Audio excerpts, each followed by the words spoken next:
यह कहानी दिल्ली की एक मलिन बस्ती की है, जहां पर पूजा शर्मा नाम की एक 12 साल की बच्ची अपने गरीब माता पिता के साथ रहती थी। उसके माँ बाप दोनों मजदूरी करके अपना पेट भरते थे।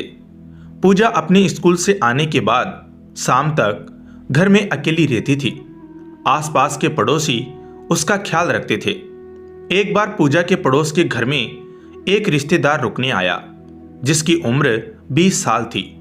उसकी पूजा पर गलत नजरें थी और वह काफी समय से पूजा को घूरता था, लेकिन पूजा इस बात से पूरी तरह अनजान थी। बचपन से ही पूजा का मन हमेशा धार्मिक गतिविधियों में लगा रहता था। कभी धार्मिक पुस्तकें पढ़ना या सत्संग में आना जाना। वैसे तो पूजा हनुमान जी को अपना परम भगवान मानती थी। रोज सुबह उठकर मंदिर जाती थी और वहां से आकर घर पर भी बजरंगबली की पूजा करती और उसके बाद ही वह कुछ खाती थी। एक बार वह सुबह के समय स्कूल की ड्रेस पहनकर मंदिर में पूजा करने जा रही थी। अचानक बीच सड़क पर एक अनजान कार रुकी। उसमें से कुछ लोग निकले और पूजा को उठाकर कहीं दूर ले गए। इससे पहले कि कोई कुछ समझ पाता, वे दरिंदे पूजा को लेकर एक सुनसान जगह पर चले गए। उन्होंने पूजा को बेहोशी वाली दवा सूंघा दी ताकि वह किसी को पहचान ना पाए। इस पूरी घटना को अंजाम देने वाला पूजा का पड़ोसी रिश्तेदार था, जिसने अपने दोस्तों को भी पूजा के बारे में बताया और फिर इस साजिश में उनको भी शामिल कर लिया। ये लोग पूजा को एक सुनसान से जंगल में ले गए, जहां पर कोई भी आता जाता नहीं था। इसके बाद उन्होंने पूजा को जमीन पर लेटा दिया। इतने में वे कुछ कर पाते, पूजा को होश आ गया और वह भागने की कोशिश करने लगी। फिर उन लोगों ने पूजा को पेड़ से बांध दिया। इतने में ही वहां पर एक अद्भुत मनुष्य आया, जिसके चेहरे पर एक अलग ही चमक नजर आ रही थी। वह कोई साधारण पुरुष नहीं लग रहा था, बल्कि वह कोई महाबली ही लग रहा था। ऐसे में वे लड़के भी उस महाबली को नहीं देख पा रहे थे। उसके शरीर में से जिस तरह का तेज आ रहा था, उसमें उन लोगों को कुछ नजर नहीं आ रहा था। इसके बाद उस महाबली ने पूजा को पेड़ से खोलकर अपने साथ खड़ा कर लिया।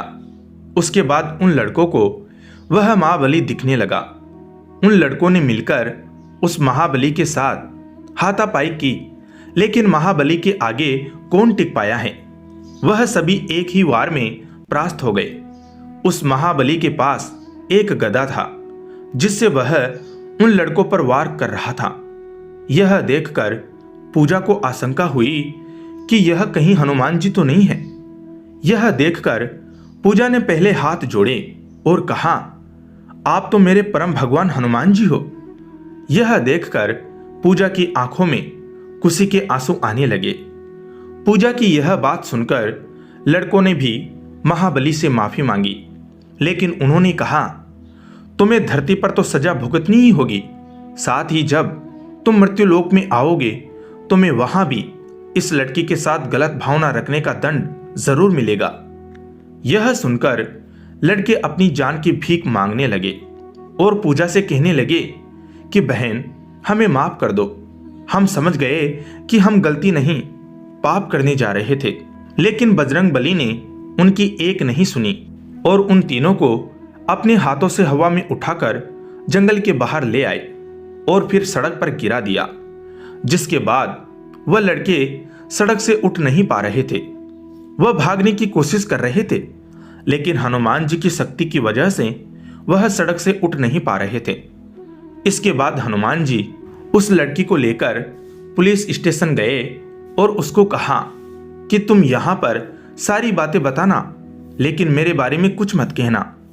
उन लड़कों की सारी सच्चाई बताना।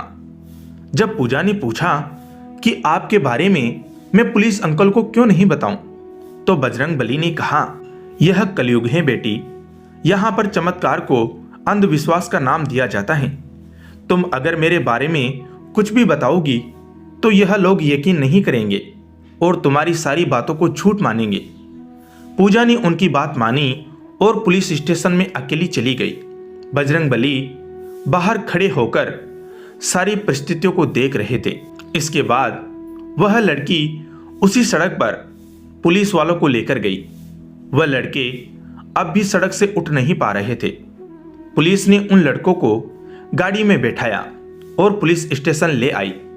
उस लड़की और उन अपराधियों के घर वालों को पुलिस स्टेशन में बुलाया गया, जिसके बाद अपराधियों ने खुद इस बात को कबूला कि उन्होंने यह अपराध किया है, लेकिन हनुमान जी से उन्होंने माफी मांगी है। यह सुनकर पुलिस वाले बोलने लगे कि भला कलयुग में भगवान कहां से प्रकट होंगे और तुम जैसे हैवानों को क्यों दिखेंगे। उनकी यह बातें सुनकर पुलिस वालों ने अपराधियों पर कड़ी कार्रवाई की और पूजा को सही सलामत उसके घर पहुंचा दिया।